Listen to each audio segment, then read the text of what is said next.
The former Packers wide receiver winds up with the New England Patriots on a 4-year deal worth up to $80 million. They've been in talks with the Commanders. The Patriots opted to go to New England to reinforce their wide receiver room after they moved on from Stephon Diggs last week. New England needed receiving help. It got some today. And it also bolstered its offensive line with the addition of Elijah Vera Tucker, the former Jets offensive lineman and first-round pick who agreed to a 3-year, $42 million contract. When he's healthy, he is superb, but he has struggled to stay healthy. If he can stay healthy, that will be a steal for the New England Patriots. We'll see if he can do that. And one other deal today, Isaiah Pacheco goes from Kansas City to Detroit on a 1-year contract. The Lions traded David Montgomery to Houston last week, needed a big back, physical back to take some of the pressure off Jahmyr Gibbs, who they don't want to overuse. Step in Isaiah Pacheco on a 1-year deal, who becomes the newest back to join Detroit. The Chiefs signed Kenneth Walker, the Super Bowl MVP. That forces out Pacheco, who now goes to the Lions. Adam with us all show long. There's a lot more to get to, and we're so glad that you're getting all your free agency news here with us today. While it's been a little slower than yesterday so far, but there's still going to be some more action happening, some big names still out there. And we've got J-Mac here. We got Louis Riddick. We got Mina Kimes. We got Dan Orlovsky. What's up, everybody? We're going to dive right in with Geno. His last start came for the Jets almost a decade ago, Week 7 of 2016. Since that time, Geno has played for 4 other teams, made a couple Pro Bowls. The Jets, well, no team has won less, thrown fewer touchdowns, or posted a worse total QBR than the New York Jets. How about this? Jets running back Braylon Allen posted his reaction to the Geno Smith trade, tweeting, "We ain't right back, though." Adam referenced this earlier. Remember, he said, wait, what was it that he said? I forget the quote right now. All right, we'll figure it out. They tried to write me off. I ain't right back. There we go. All right. The problem is, when you say that, you have to know the quote. I forgot it for a second. Dan, what is your reaction to this news? You see Geno Smith going back to the Jets.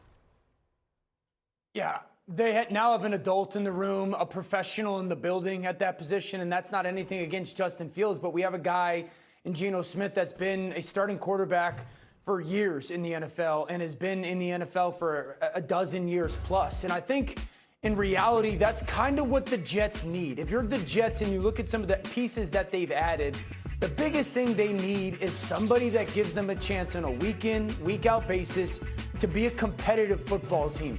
Make no mistake about it. They are going to address this position, quarterback, in the 2027 draft for the long term. But for the right now, Geno brings competency. He brings adult feel. He brings a professional element to that room and certainly to their building, and that's a win for the Jets today. I love the way you said that. Coming off the way the season went last year for the New York Jets, you needed to get veterans, high-character guys in the building, and Geno is that. You look at Demario Davis, who they signed in free agency, Minkah Fitzpatrick, who they traded for, veterans that are going to come in, and whatever the young guys that they choose to draft and the young guys that are on that roster, you have guys that can show them the way, mentor, and teach those guys.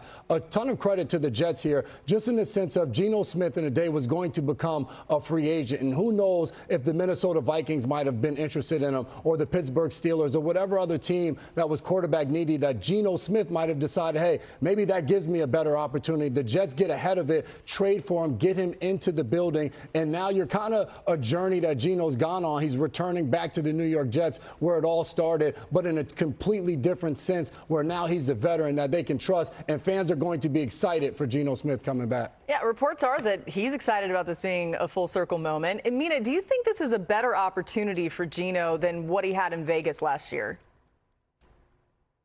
Well, Laura, it would be hard to be worse than what we saw in Vegas. I mean, that was probably the worst situation of any quarterback in the NFL for much of the season. The receiving group without Brock Bowers, you remember, was injured for several games, was a bottom 5 group, honestly, maybe worse than that. And the offensive line was a disaster with injuries there as well.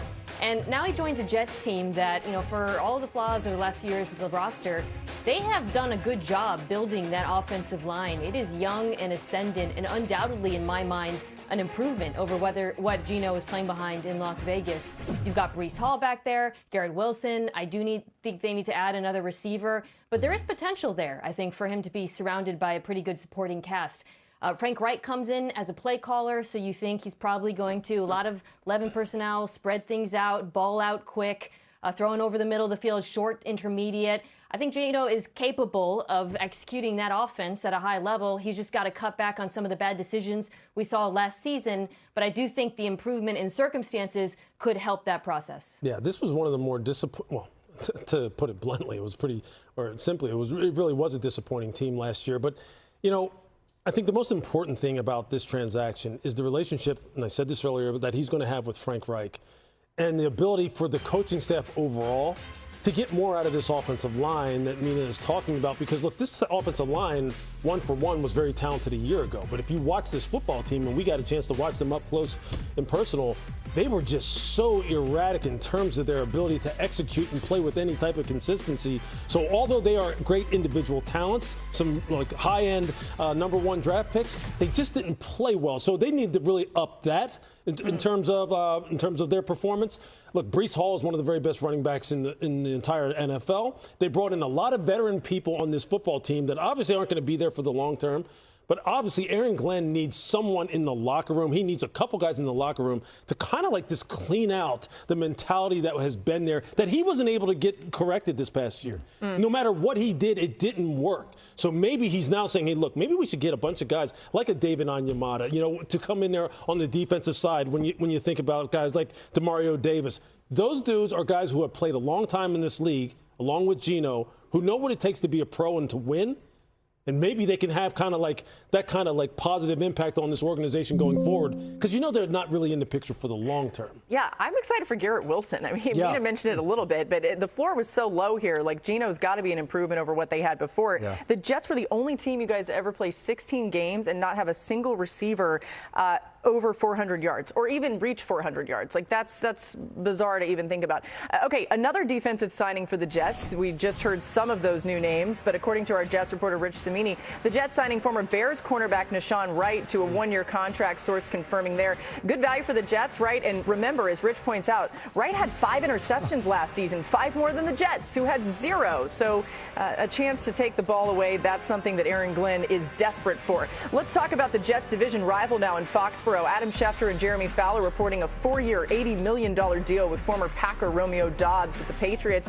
Doubs has 21 touchdown catches over his 4-year career, a higher total than any 2 other Patriots wide receivers combined in that span. Some wanted to see if they would go after A.J. Brown. Adam just told us recently that the door is not necessarily closed on that, but let's focus here on Doubs, who they did get.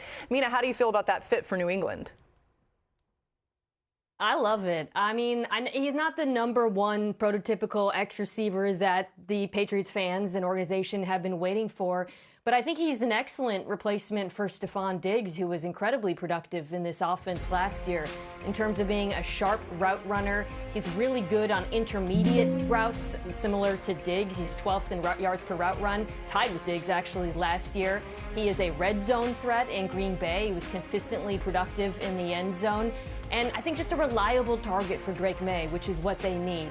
So, again, as a replacement for Diggs, I like it. It does not mean they should not continue to be active in the receiver market, either with a trade or in the draft. But I do think it is good value for who's a player in Doubs who has proven to be a solid veteran. Yeah, I love the fact that you said a reliable wide receiver, because you look at the suddenness of a guy like Romeo Doubs, the way he gets off of the line of scrimmage and create space and get open. I think that's a weapon that for Drake May as a quarterback, that's a guy that you can trust. And that's what Stephon Diggs was able to bring to the offense. So I think as they move forward, the combination of him, and then on the other side, you have Kayshon Boutte, a guy that got down the field and became the vertical threat for them a season ago. Now you mix in a guy like Romeo Doubs, where one guy is over there taking a safety or taking the top off of a defense, and another guy's getting open underneath, creating that space. So the combination of those two guys will work hand in hand, and also having Hunter Henry, a reliable tight end, I think it's the right move for New England as they continue to progress and improve as a football team. Yeah, the mix is so important, right? In that room in particular, you got to kind of build it like a basketball team. You got to have guys who have complementary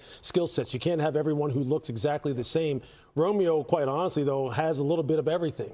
He could play the X, he could play the Z, he could play the slot. He could run routes out of the backfield. Yeah. He can be a catch and run guy. He can be a 50-50 ball guy. So he really is.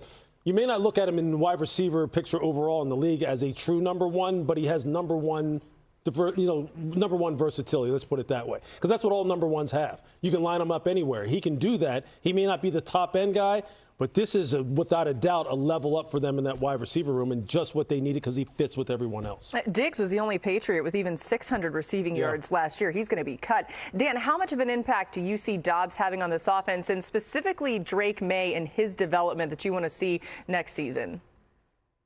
I think it changes the way they can play offensive football. I love Romeo Doubs. I think it's a significant loss for Green Bay. The 4 young stars that they have that are really skill position guys are their future. We saw Kayshon Boutte take a huge jump this year when it comes to down the field, big-bodied. You can kind of be the splash play type of guy that took the top off of a defense in many ways. And then you think about Travion Henderson, who's going to be their second-year back that became a focal point of their run game and their explosive element in the run game. Kyle Williams and the one-on-one take-your-shot down the field guy. And now Romeo Doubs, and Lewis is right, and so is J-Mac and MK on what he is. Do you get open at the line of scrimmage? He does. Do you get open at the top of routes? He does. Do you catch the ball on a consistent and strong basis with your hands? He does. I think, and if you think about Josh McDaniels in New England as their play caller, he's always notorious for, I don't need 1, I need 4 or 5. That's kind of the way he goes about calling his offense. It's matchup-based. It's matchup-based. This is another matchup weapon for this offense, and I love it. Yeah, and Dan, all those guys you're talking about, they're 25 or younger. A lot of youth there. Just quickly, Lewis, when you think about where they're going to pick, I mean, success in the NFL means you don't necessarily have the highest picks, but there are a ton of great wide receivers in this draft. They pick at the end of the first and the second round. Can they find some of the weapons that Mina's talked about it too there in the draft to make this team better? You absolutely could. I mean, just think about the wide receiver from Washington, a guy like Denzel Boston, who would be another guy who's a different profile than anybody they have. He kind of looks like Matt Collins, but he's a much better route runner. A guy who can go in the slot and absolutely break you down, break your 5th defensive back down like nobody's business. Run after the catch, contested catchability down the field. Yeah, they'll be able to get great value down there. It'll be interesting to see what they do with that pick right there, because the board can fall in so many different ways, as you know. You're just kind of like sitting back chilling for about 2 hours until you go, man, a lot of the guys that we thought we were going to get aren't even here. So it'll be fun for them, but it's good to be picking late in the first. Yeah, or I don't know, Dan. Maybe there's somebody there that they're really excited about. They're obviously going to be aggressive in trying to make sure they get back to the Super Bowl. Yeah, I also think tight end is very much so at play for this offense. It doesn't have to necessarily be a receiver in the draft. Lewis would know him greater than I, but I think some of the tight ends that are going to be in conversation late first round or a second round, I would go back to the way that Josh McDaniels likes to play football, likes to design football, creating matchups. 2 tight ends on the field was a big deal this past year. I think tight end is very much so in play early in the draft for them. If you're a fan of the NFL, how could you not be excited right now with all the change we're seeing? Teams are getting better. So much is happening, and we've got it